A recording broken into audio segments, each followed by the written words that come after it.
We live in a world where the gap between leaders and the population seems larger than ever. A world where the media all seem to agree to disseminate the same ideas, regardless of their position on the political spectrum. This phenomenon is even more glaring within the Western world. The rise of the so-called extreme right, of so-called populist discourse, of uncontrolled immigration, and hyperinflation are afflictions affecting not only the United States, but also France, Germany, England, or Canada. The logical development of these observations leads us to wonder why these countries are all subject to the same ills. Why is the Western world so uniformly impacted by these issues? Who is responsible for this disaggregation of our societies? Is it the governments, politicians, media, lobbyists? These are precisely the questions I aim to answer in this video. To do so, I will employ a factual approach, supported by sources that will be available in the description. However, I want to warn you, because the truths discussed in this video are extremely censored by YouTube, Google, and the majority of Western media. You will probably understand why before the end of this video. I invite you, therefore, to be open-minded and to verify all the sources I provide. Because critical thinking/knowledge is the only antidote to the obscurantism of the 21st century. Without further ado, let's get to the heart of the matter. Here is the secret of the century. Do you know what Google, YouTube, Facebook, CNN, ABC, the Huffington Post, or even the New York Times have in common? All these media giants constitute an echo chamber that propagates a single thought, whether it be on social, economic, or cultural issues. However, this is not the only commonality among these seemingly independent entities. Indeed, they are all owned by one of the most minority communities in the country, the Jewish diaspora. From Larry Page to Jeff Bezos, passing through Mark Zuckerberg or even Jonah Peretti, a non-exhaustive list of the overrepresentation of this community in the media sphere cannot be condensed into one video. Just a reminder, we are talking here about 2.4% of the American population, but it is not an isolated phenomenon either. Indeed, across the Atlantic, French media such as Canal+, C8, C News, BFM TV, Libération, or Le Figaro perfectly reflect the American model. Vincent Bolloré, Patrick Drahi, or the Dassault family are just a few distinguished representatives of the French Jewish community. Media personalities are no exception, with figures such as Cyril Hanouna, Jean-Marc Morandini, Arthur Jacques, Benjamin Castaldi, or even Michel Drucker. Such hegemony only makes sense when one knows that the Jewish diaspora in France represents less than 1% of the national population. However, Americans have nothing to envy the French, who cannot boast personalities such as Jon Stewart, Trevor Noah, Bill Maher, Jerry Springer, or even Howard Stern. Cynics will say that this explains the uniqueness of their message and their insensitivity to ideas external to the community. However, this would represent a value judgment that I cannot endorse. That's why I prefer to directly quote Elad Nehorai in his article in the Times of Israel. Let's be honest with ourselves here, fellow Jews. We do control the media. We've got so many dudes up in the executive offices in all the big movie production companies, it's almost obscene. And let's not forget IPAC, every anti-Semite's favorite punching bag. We're talking an organization that's practically the equivalent of the Elders of Zion. I'll never forget when I was involved in Israeli advocacy in college and being at one of the many IPAC conventions. Also, since our friend Elad mentioned the most powerful excommunication formula in modern language, let us remember that from an etymological point of view, the word anti-Semite is composed of the root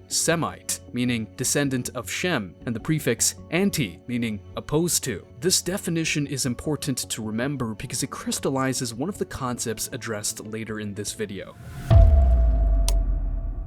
The miraculous overrepresentation of such a marginal community as the Jewish community does not, however, stop at the doors of the major media. Indeed, if Western governments are pyramids, Jews are the dominant stones. From US Secretary of State Antony Blinken to Treasury Secretary Janet Yellen to Adam Schiff, Bernie Sanders, or even Jeff Zients, the American Jewish Society counts among its ranks the highest-ranking officials of the nation. Hundreds of them serve as assistants, advisors, diplomats, or communicators. Under the Obama administration, 91% of White House advisors were Jewish or had a Jewish partner. This propensity was 40% and 50% for the Senate and the Supreme Court, respectively. However, this is not a trend exclusive to the Obama administration. As of the last 10 Treasury secretaries, that is, from Clinton to Biden, 60% were Jewish. A special mention should also be given to the ADL, the Anti-Defamation League, which has undeniable political power. As a reminder, this association was created by B'nai B'rith, one of the oldest Jewish Masonic organizations, to defend its president, Leo Frank, accused of raping and murdering a 13-year-old girl working in his Atlanta factory.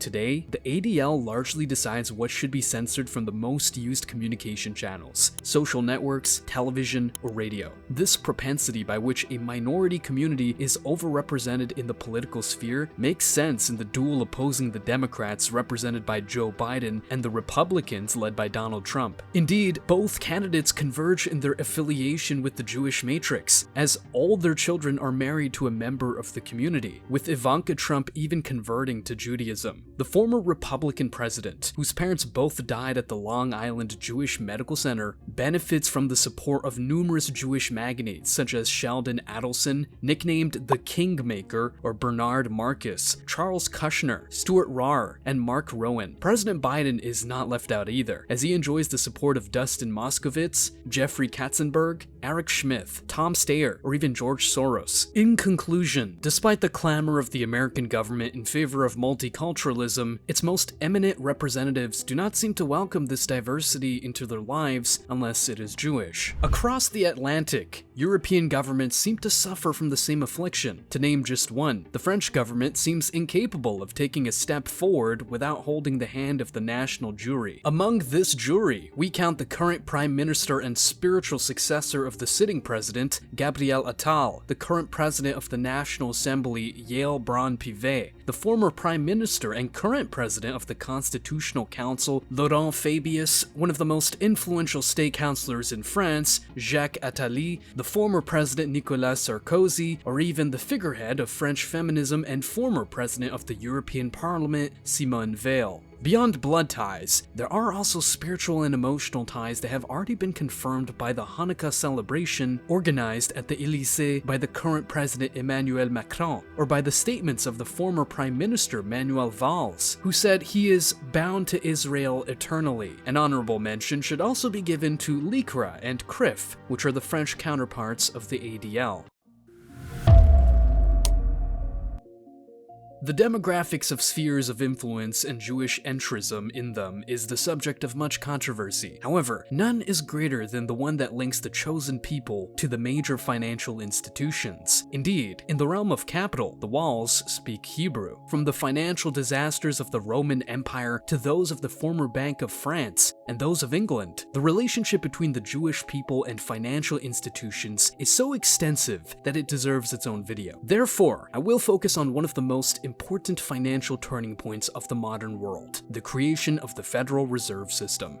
The founder of the Federal Reserve System, Paul Warburg, was born in 1886 in Hamburg, Germany. He was the descendant of a dynasty of Jewish bankers who owned one of the largest banks in the country. In 1895, he married Nina Loeb, daughter of the founder of the Jewish investment firm Kuhn, Loeb & Co., based in New York. He then permanently settled in the Big Apple in 1902 and became a partner at Kuhn, Loeb & Co. It was in 1910 that he joined Senator Aldrich and the elites of the American financial world to participate in a secret meeting on Jekyll Island to define the terms of the centralized banking system that would later become the Federal Reserve. Warburg was naturalized in 1911, and the Federal Reserve was established in 1913. It revolves around a conglomerate of a few private banks administering the organization of American monetary policy, controlling financial flows, interest rates, and even currency printing. It is, all in all, the highest authority in American finances. Thanks to this esoteric cabal, America can now boast a national debt of $34 trillion. For reference, there are only $1.56 trillion in circulation worldwide. But there's more, because although the government agrees with the Federal Reserve to take out more loans and borrow from it, those who will pay this astronomical debt are none other than the American taxpayers. The results of this policy of economic self-destruction are characterized by soaring inflation and a daunting decline decline in purchasing power. Yet, hyperinflation and the aggregation of political, media, and financial power among a few Jewish hands are not unprecedented phenomena. Weimar Germany already experienced record hyperinflation in 1929, as well as media promoting homosexuality, transgenderism, cultural deconstruction, and decadent sexual practices, while the German people suffered from the greatest poverty and oppression by foreign forces. To this was added the rise of communism and the instability resulting from it. But who were the bankers responsible for this situation? The owners of these decadent media? The communists who conspired to make Germany lose the Great War by launching a widespread strike in munitions factories? The politicians responsible for the Treaty of Versailles, which plunged Germany into unfathomable misery? Rudolf Havenstein, Magnus Hirschfeld, Rosa Luxemburg, Kurt Eisner, Paul Levi, Erich Massam,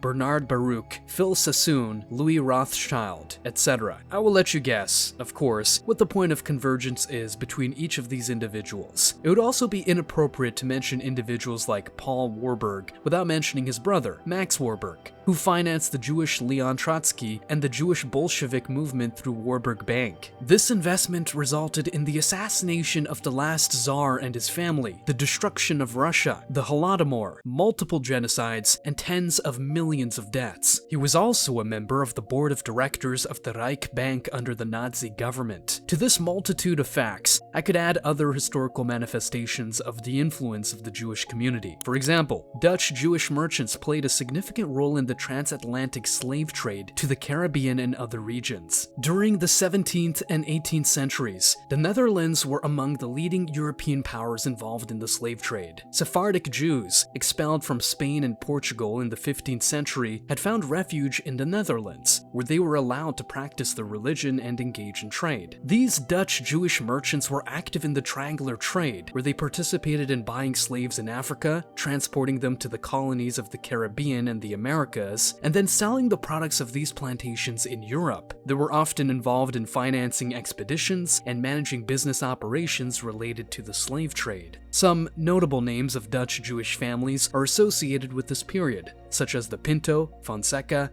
and Curiel families, among others. As for the slave ships that ensured the transport of slaves, such as the Abigail, the Crown, or the Nassau, they were owned by Moses and Isaac Levy, Jacob Franks, or Aaron Lopez. These families were often engaged in prosperous commercial enterprises that included the slave trade among their activities. In conclusion, it is clear that the Jewish community, although representing only 0.2% of the world's population, has an unmatched hegemony in the highest spheres of this world. Of course, not all Jews have such influence, but those who do often are Jewish. Some may see this presentation as anti-Semitic. I would respond to them that I harbor no hatred towards the Jewish people. And research by the Johns Hopkins Institute suggests that the majority of modern Jews are descended from the Khazars, an ancient Turkic Mongolian people, and not from Shem. They are therefore neither Hebrews nor Semites. The argument of anti-Semitism is therefore unacceptable. I hope I have been able to teach you new things, or at least have piqued your curiosity about new subjects. My sources are available in the description for those that have not yet been censored. Stay curious. Goodbye.